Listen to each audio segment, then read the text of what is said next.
Hello UPSC aspirants, my name is Shambhavi. Hope you all are doing well. So हम लोग ने respective chapter की आज summary देखने वाले हैं. That is chapter number 3 from geography and class 6 NCERT and chapter का name है motions of the earth. Right. जैसे कि हम जानते हैं अर्थ टू टाइप्स के मोशंस करता है जिनका नाम होता है that are rotation and the revolution. ठीक है, टू टाइप्स के मोशंस होते हैं. रोटेशन जो होता है दैट जो अर्थ जब अपनी एक्सेस पे मूवमेंट करता है so that is known as a rotation. ठीक है. और रिवॉल्यूशन जो अर्थ है जब वो अपनी मतलब सन के अराउंड मूवमेंट करता है वो भी एक फिक्स पाथ या फिर फिक्स ऑर्बिट पे, so that is called as revolution. ठीक है. तो एक्सेस जो होती है जैसे कि अर्थ है. ठीक है. अर्थ की जो एक्सेस होती है वो एक इमेजिनरी लाइन होती है. एक इमेजिनरी लाइन मतलब हमको दिखती नहीं है बट इमेजिनरी लाइन होती है एक, जो कि एक एंगल बनाती है 66.5 डिग्री का अपने ऑर्बिटल प्लेन से. अब न्यू टर्म ऑर्बिटल प्लेन, ये क्या होता है? तो ऑर्बिट से जो प्लेन फॉर्म होता है, ठीक है, ऑर्बिट अभी पढ़ा था, एक फिक्स पाथ है ऑर्बिट पे जब अर्थ सन के अराउंड रोटेट करता है. राइट. तो अब ऑर्बिट से जो प्लेन फॉर्म होता है वो होता है ऑर्बिटल प्लेन. ठीक है. ऑर्बिट से जो प्लेन फॉर्म होता है that is known as the orbital plane. तो जो अर्थ है वो सन से लाइट रिसीव करता है. राइट. तो अर्थ का जो शेप है वो स्फेरिकल शेप होता है, स्फीयर शेप होता है अर्थ का. तो क्या होता है उसमें जो सन की जो लाइट है एक समय पे वो आधे ही पोर्शन पे अर्थ के पहुंच पाती है. आधे पोर्शन पे पहुंचती है लाइट और आधे पोर्शन पे लाइट नहीं पहुंचती है. तो जो जिस पोर्शन पे जो सन की लाइट है वो पहुंचती है और मतलब एक्सपीरियंस करते हैं दैट इज कॉल्ड एज, उसको हम लोग बोलते हैं यहाँ पे सर्कल ऑफ इल्यूमिनेशन. ठीक है. एक्चुअली यहाँ पे होता क्या है कि जो सन है, सन एक टाइम पे एक ही पोर्शन पे लाइट पहुँचती है सन की. ठीक है. तो जो जिस पोर्शन पे सन की लाइट पहुँच जाती है दैट इज द डे. ठीक है. और जिस पोर्शन पे सन की लाइट उस टाइम पे नहीं पहुँचती है वहाँ पे नाइट मतलब कि रात एक्सपीरियंस होती है. ठीक है. तो जो सर्कल है वो डिवाइड करता है डे और नाइट को ग्लोब में, ग्लोब या अर्थ आप जो भी मानो. तो एक सर्कल टाइप का होता है वो डे और नाइट में डिवाइड करता है and that is only called as circle of illumination. ठीक है. तो ये जो सर्कल होता है जनरली एक्सिस से कोइंसाइड नहीं करता है. मैं आपको यहाँ पे एग्जांपल पे दिखाती हूँ. तो ये हमारा ये रही एक्सिस. राइट. दिस वन, एक सेकेंड में कलर एक कोई डिफरेंट ले लेती हूँ सबसे पहले. Okay done. अब ये हमारी यहाँ पे सर्कल ऑफ इल्यूमिनेशन है. ठीक है, ये वाला. और ये जो ये टिल्टेड फॉर्म में है लाइक दिस, ये जो मैंने अभी रेड से किया टिल्टेड फॉर्म में जो है ये है हमारी एक्सिस. और ये जो हमारा इस साइड का पोर्शन है right here and this is the, इसको हम लोग बोलते हैं, मैं ऊपर लिख देती हूँ, इसको यहाँ पे बोलेंगे हम लोग circle of illumination. Circle of illumination. ठीक है. तो ये जो टिल्टेड मैनर में है दैट इज योर एक्सिस और ये जो स्ट्रेट लाइन है ये है सर्कल ऑफ इल्यूमिनेशन आपका. ग्रेट. तो इसी में डिवाइड होता है जो हमारा अर्थ है वो दो पोर्शंस पे डे और नाइट में इसे डिवाइड होता है. तो जो अर्थ है वो 24 आवर्स लेता है एक रोटेशन को कंप्लीट करने के लिए एक्सिस के अराउंड. एक्सिस के अराउंड अर्थ जो है वो 24 आवर्स लेता है रोटेशन को, एक रोटेशन को कंप्लीट करने के लिए. तो जो पीरियड ऑफ रोटेशन होता है इसको बोलते हैं हम लोग अर्थ डे. ठीक है. यही पीरियड ऑफ रोटेशन को हम लोग बोलते हैं अर्थ डे. तो ये एक डेली मोशन होता है अर्थ का. फाइन. ओके. नेक्स्ट. अच्छा, अब अगर अर्थ जो है अगर अर्थ रोटेट नहीं करता है तो क्या होता है? व्हाट हैपेंस अगर अर्थ रोटेट नहीं करे?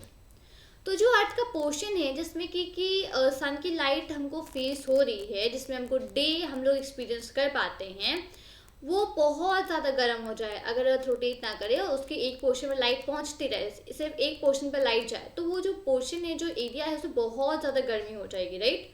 और जो अदर हाफ है उसमें डार्कनेस मतलब रात रहेगी पूरे में, तो काफ़ी ज़्यादा वहाँ पे ठंडा हो जाएगा.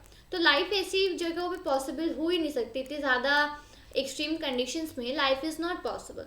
सो अगर अर्थ रोटेट नहीं करता है तो life is impossible. Right. Life would not have been possible.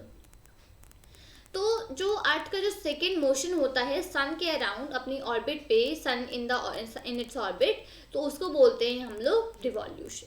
तो ये इन टोटल अराउंड 365 1/4 डे लेता है टू रिवॉल्व अराउंड द सन, ठीक है। सो इन टोटली इतना टाइम लेता है सन के अराउंड रिवॉल्व करने में। अब ये एक्चुअली हम लोग अपने आसानी के लिए इसको क्या करते हैं, हम लोग जो 6 आवर्स जो एक्स्ट्रा है 1/4 उसको हम लोग इग्नोर कर देते हैं, और सिंपली हम लोग अपने 1 ईयर को 365 डेज का मानते हैं, ठीक है। अब यहाँ पे मैं आपको एक इंटरेस्टिंग फैक्ट बताती हूँ कि जैसे कि आपने इसको इग्नोर कर दिया, जो 6 आवर्स एक्स्ट्रा हैं आपने उनको इग्नोर कर दिया, और उन 6 आवर्स को आपने हर 4 ईयर्स तक उसको ऐड किया। तो 6 को अगर आप 4 टाइम्स ऐड करोगे या 4 से मल्टीप्लाई भी करोगे तो क्या मिलेगा, 24 आवर्स, राइट। और 1 day is equal to 24 hours. तो जो 1 डे फिर हम लोग को एक एक्स्ट्रा मिलता है, राइट, और वो जो 1 डे एक्स्ट्रा मिलता है वो फरवरी में जाके ऐड हो जाता है। फरवरी 28 डेज का होता है, राइट, तो वो जो एक्स्ट्रा डे होता है वो जाके फरवरी में ऐड हो जाता है।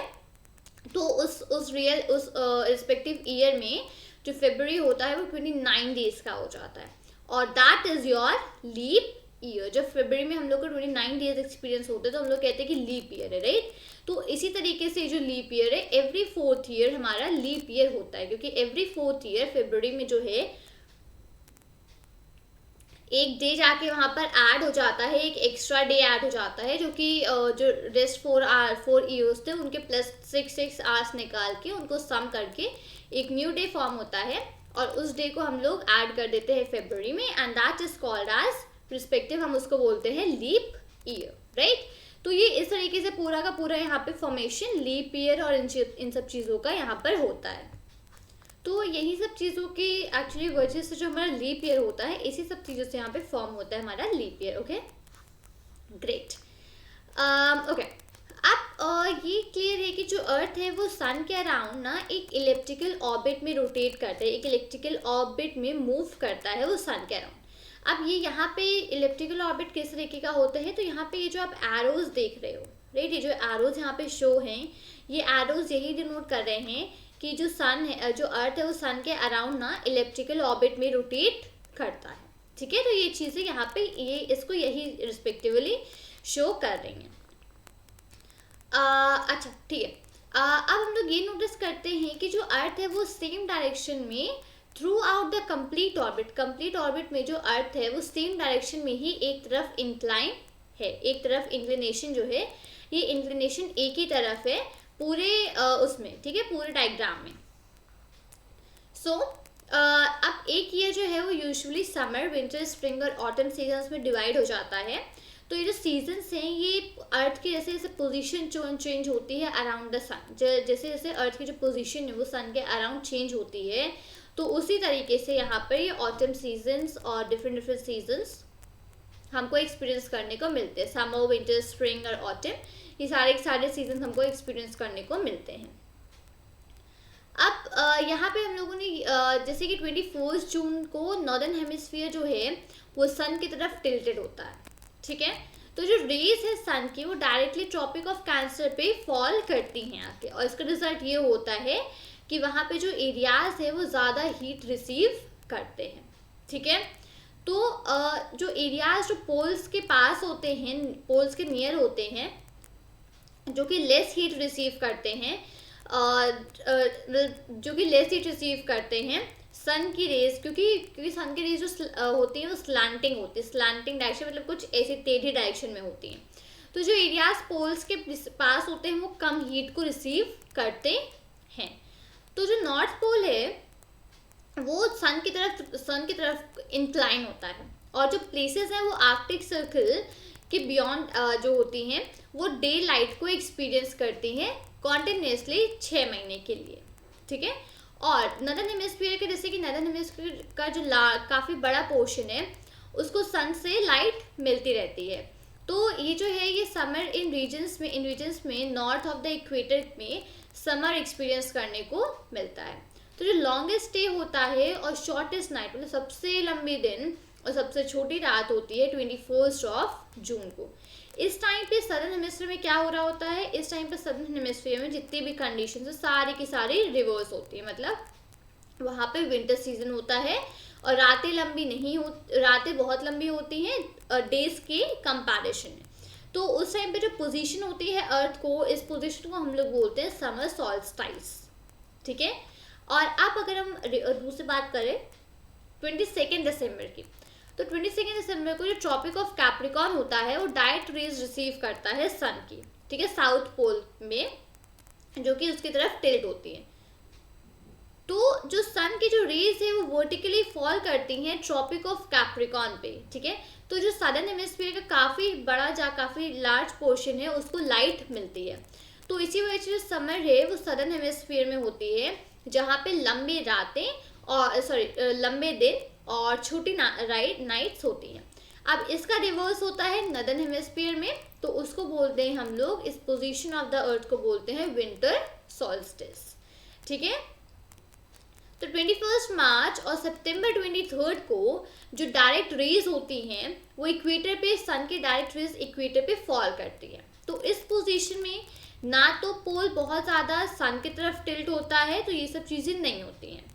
तो इसकी वजह से जो पूरा अर्थ, मतलब पूरा अर्थ है, उसको इक्वल डे और इक्वल नाइट एक्सपीरियंस करते हैं। तो इक्वल डेज मतलब सेम टाइम का डे और सेम टाइम की नाइट हमको मिलती है, और उसको बोलते हैं हम लोग इक्विनॉक्स, ओके। अब 23 सितंबर को ऑटम सीजन होता है नॉर्दर्न हेमिस्फीयर में, और स्प्रिंग सीजन होता है सदर्न हेमिस्फीयर में। इसका सेम अपोजिट होता है 21 मार्च पे, कि जब नॉर्दर्न हेमिस्फीयर में स्प्रिंग होता है और सदर्न हेमिस्फीयर में ऑटम। तो अब हम लोगों ने ये जाना कि जितना भी डेज और नाइट्स का जो फ़र्क है या सीजन्स में जो भी चेंजेस होते हैं, ये सारे के सारे अर्थ के रोटेशन और रिवॉल्यूशन की वजह से सारे के सारे फैक्टर्स इफेक्ट होते हैं। सारे के सारे फैक्टर्स अर्थ के रोटेशन और अर्थ के रिवॉल्यूशन पे पूरा डिपेंड आउट करते हैं, ठीक है। ग्रेट। सो यहाँ पे ओके, अब यहाँ पे है कि जो एंशियंट इंडिया में जो एस्ट्रोनॉमर हैं, जो कि आर्यभट्ट जिनका नाम है, उन्होंने ये कहा था कि जो अर्थ है वो राउंड होती है, वो अपने खुद के एक्सिस पर ही रोटेट करती है। अब यहाँ पे आप इस डायग्राम को देखिए कि जितने भी यहाँ पर मतलब जो एक्सिस है वो सारे की सारी एक ही डायरेक्शन में टिल्टेड हैं, जबकि अर्थ सन के अराउंड मतलब रोटेट कर रहा है, तब भी जितने भी एक्सिस है सबकी सब एक ही पोजीशन पे टिल्टेड है। तो यहाँ पे 21 जून को होता है समर सॉल्स्टिस और 22 दिसंबर को होता है विंटर सॉल्स्टिस। तो जब समर सॉल्स्टिस होता है तो नदर्न हेमिस्फीयर में समर होती है और सदर्न हेमिस्फीयर में विंटर, और जब विंटर सॉल्स्टिस होता है तो विंटर में नदर्न में विंटर्स होती हैं और सदर्न हेमिस्फीयर में समर्स होती है, राइट। और यहाँ पे ये ऑटम सीजन होता है 23 सितंबर को और 21 मार्च को spring and autumn and spring, ठीक है। तो इस तरीके से यहाँ पे ये पूरा डिवाइड होता है, फाइन, ओके। सो यहाँ पे ये थी इस रिस्पेक्टिव चैप्टर की समरी, जो कि हम लोगों ने अभी पढ़ी, और जितनी भी चीज़ें थी हम लोगों ने इनको काफ़ी अच्छे से यहाँ पे रीड आउट किया, काफ़ी अच्छे से समझा। तो ये और इसका डिटेल वीडियो मैं ऑलरेडी बना चुकी हूँ, जो कि प्लेलिस्ट नीचे मैंने प्लेस का लिंक दे दिया है, तो उसी में मेंशन आउट है। अब उस पर जाकर अगर आपको डिटेल वीडियो चाहिए हो तो आप उसको चेकआउट कर सकते हो। तो यहाँ पे हम लोगों ने समरी कंप्लीट कर ली है इस रिस्पेक्टिव चैप्टर की, ठीक है। सो उम्मीद करती हूँ कि आपको वीडियो अच्छा लगा होगा। वीडियो अच्छा लगा हो तो वीडियो को लाइक करें, वीडियो को शेयर करें अपने फ्रेंड्स के साथ, और चैनल को सब्सक्राइब करना मत भूलिएगा। मिलती हूँ आपसे नए वीडियो के साथ। Till then thank you and take care. जय हिंद।